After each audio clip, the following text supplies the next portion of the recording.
అలాంటి మాసాలతో పెట్టుకోకు. మాస్ అంటే బస్సు పాసు కాదు బే, ఎవడ పడితే వాడు వాడేసుకునేకి. గది మన బలుపును బట్టి బాడీ లాంగ్వేజ్ ని బట్టి జనం ఇచ్చిన బిరుదు.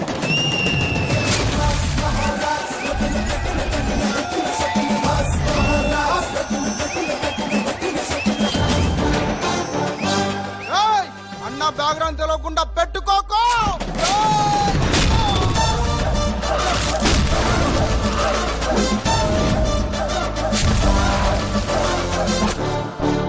మనతో పెట్టుకుంటే బరేల్ గ్రౌండే, బ్యాక్గ్రౌండ్ తో పనిలే. ఏంది సార్ గట్ల కొట్టిండ్రు? మా పోరగాళ్ళు భయపడుతుండ్రు సార్. న్యాయం మీరే చెప్పుండ్రి. సగం చెరువు నా వార్డులో ఉంది, అందుకని ముందుగాల మా వినాయకుడిని నిమజ్జనం చేయమన్నా తప్ప. గట్లంటే సగం నా వార్డులో కూడా ఉంది కదా సార్. ఖామోష్! సమస్య ఆయనది కాబట్టి పరిష్కారం కూడా ఆయనే చూపిస్తాడు. ట్రైన్